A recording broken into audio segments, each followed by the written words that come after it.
Assalamualaikum warahmatullahi wabarakatuh.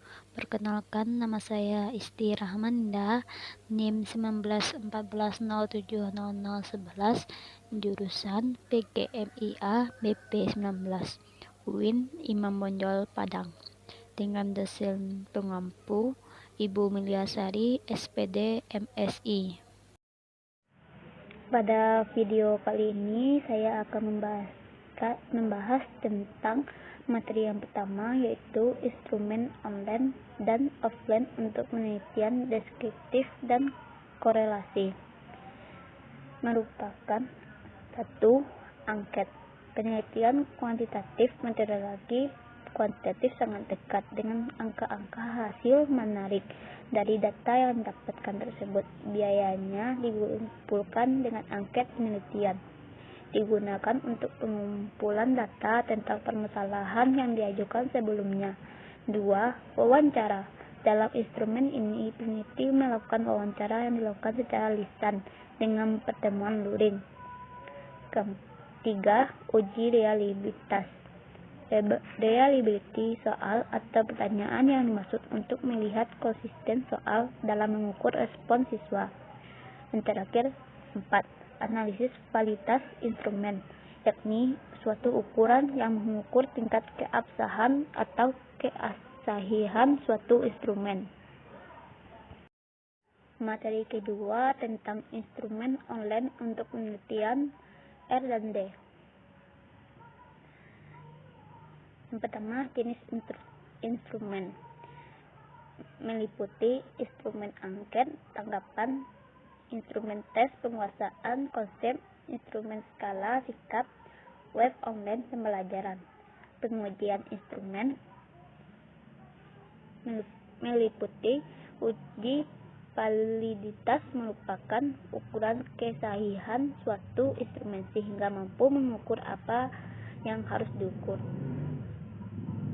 Uji validitas kriteria, uji validitas isi.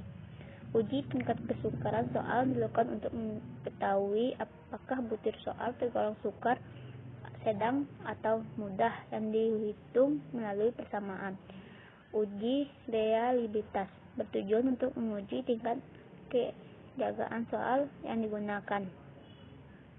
Uji daya pembeda soal dilakukan untuk mengetahui sejauh mana tiap butir soal mampu membedakan kemampuan antara siswa kelompok. Materi ketiga tentang instrumen online untuk penelitian eksperimen, aspek kognitif dan afektif. Afektif meliputi pemahaman, analisis, pengetahuan, evaluasi. Penelitian yang digunakan ialah soal penguasaan konsep siswa terhadap konsep keanekaragaman hayati. Aspek afektif merupakan instrumen penilaian afektif berupa lembar penilaian sikap untuk mengetahui perilaku siswa pada proses kegiatan belajar mengajar. Penilaian ini berupa pengamatan pada saat pembelajaran berlangsung, menanggapi, mengatur atau mengorganisasikan, menerima atau memperhatikan. Materi keempat tentang teknik pengumpulan data. Pengumpulan data adalah suatu proses penggandaan data primer untuk keperluan penelitian yang meliputi 1. Wawancara. Wawancara atau interview adalah suatu bentuk komunikasi verbal antara peneliti dengan responden untuk memperoleh informasi tertentu. 2. Observasi terstruktur. Observasi adalah metode pengumpulan data yang menggunakan pengamatan terhadap subjek penelitian. Yang ketiga, tes. Langkah pengembangan tes melakukan uji coba tes menganalisis butir soal baik secara kuantitatif maupun secara kualitatif, menyusun spesifikasi tes. Tes merupakan instrumen atau alat untuk mengukur perilaku atau kinerja seorang dengan tujuan yang bermacam-macam sesuai dengan konteksnya. Yang terakhir, 4. Angket merupakan daftar pertanyaan atau pernyataan tentang topik tertentu yang diberikan pada subjek baik secara individual atau kelompok untuk mendapatkan informasi tertentu. Materi kelima tentang teknik pengolahan data statistik deskriptif dengan contoh.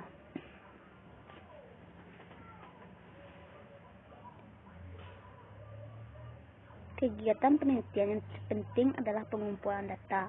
Pengumpulan data dalam penelitian perlu dipantau agar data yang diperoleh dapat terjaga tingkat kualitas dan reliabilitasnya.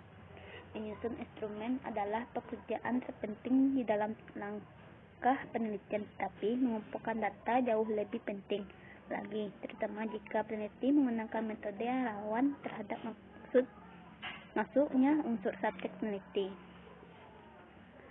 Teknik pengumpulan data meliputi pengumpulan data melalui metode dokumentasi, tidak kalah penting, dan metode-metode lainnya adalah metode dokumentasi, yaitu mencari data mengenai hal-hal atau variabel yang berupa catatan transkrip, buku, surat, kabar, majalah, prasasti, notulen, rapat, kalender, agenda, dan sebagainya. Yang kedua, pengumpulan data melalui metode observasi. Dalam menggunakan metode observasi, cara yang paling efektif adalah melengkapinya dengan format atau belangko pengamatan sebagai instrumen. 3. Pengumpulan data melalui metode interview.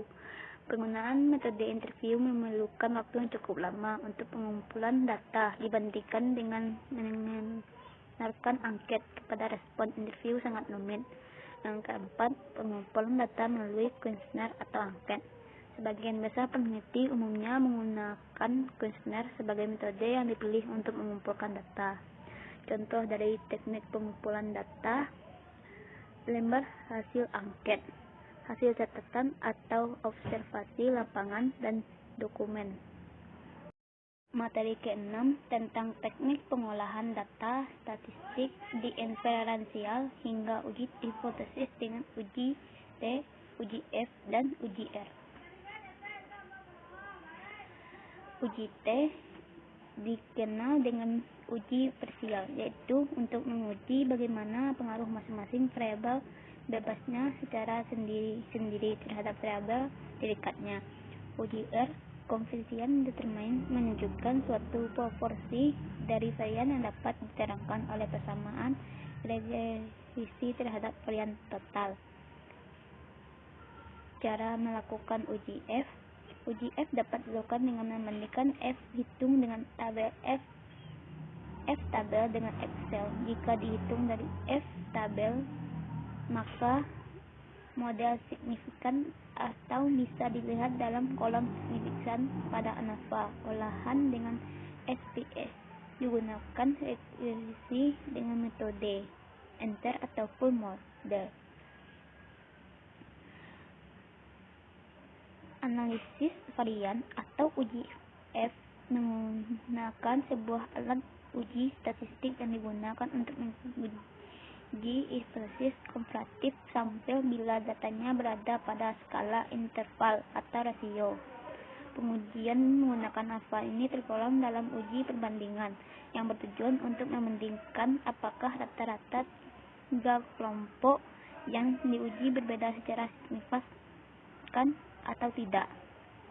Analisis data statistik inferensial. Statistik inferensial adalah teknik statistik yang digunakan untuk menganalisis data sampel dan hasilnya dinilaikan untuk populasi. Statistik ini cocok digunakan untuk sampel diambil dari populasi yang jelas, dan teknik pengambilan dari populasi itu dilakukan secara random. Jenis statistik inferensial adalah statistik parametris, digunakan untuk menguji parameter populasi melalui statistik. Statistik non-parametris tidak menguji parameter populasi. Materi 7 tentang prosedur kegiatan penelitian dari berbagai penelitian. Pertama, prosedur penelitian kualitatif meliputi lapangan pra-pendahuluan pengolahan data. Penelitian pengembangan meliputi menentukan karakteristik siswa, melaksanakan pembelajaran, melakukan analisis tugas, menyusun urutan materi, melakukan evaluasi, menyusun strategi pembelajaran, memilih sumber-sumber pembelajaran, merumuskan tujuan pembelajaran, dan merumuskan masalah pembelajaran. Prosedur penelitian eksperimen menganalisis data dan perumusan kesimpulan, memilih desain penelitian eksperimen, pengembangan instrumen pengukuran untuk mengumpulkan data, memilih dan merumuskan masalah termasuk akan menguji cobakan perlakuan apa dampak yang ingin dilihat, serta melaksanakan prosedur penelitian dan pengumpulan data. Prosedur penelitian tindakan kelas meliputi perencanaan, refleksi, perencanaan, dan observasi. Materi ke-8 yaitu tentang jadwal penelitian. Jadwal kegiatan penelitian adalah serangkaian daftar tabel yang menunjukkan tahap secara lengkap dari persiapan pelaksanaan dan penyusunan laporan dengan member waktu keterangan di dalamnya. Oleh karena itulah isi daripada jadwal penelitian. Harus secara detail periode waktu dalam penentuan pengumpulan data dan penulisan laporan penelitian, sehingga hal ini bagian daripada rancangan penyelesaian yang bersifat tematis. Contoh matris jadwal penelitian dan cara membuat jadwal penelitian dalam proposal. Baiklah, mungkin hanya itu yang dapat saya sampaikan. Jika terdapat kesalahan, mohon maaf. Wassalamualaikum warahmatullahi wabarakatuh.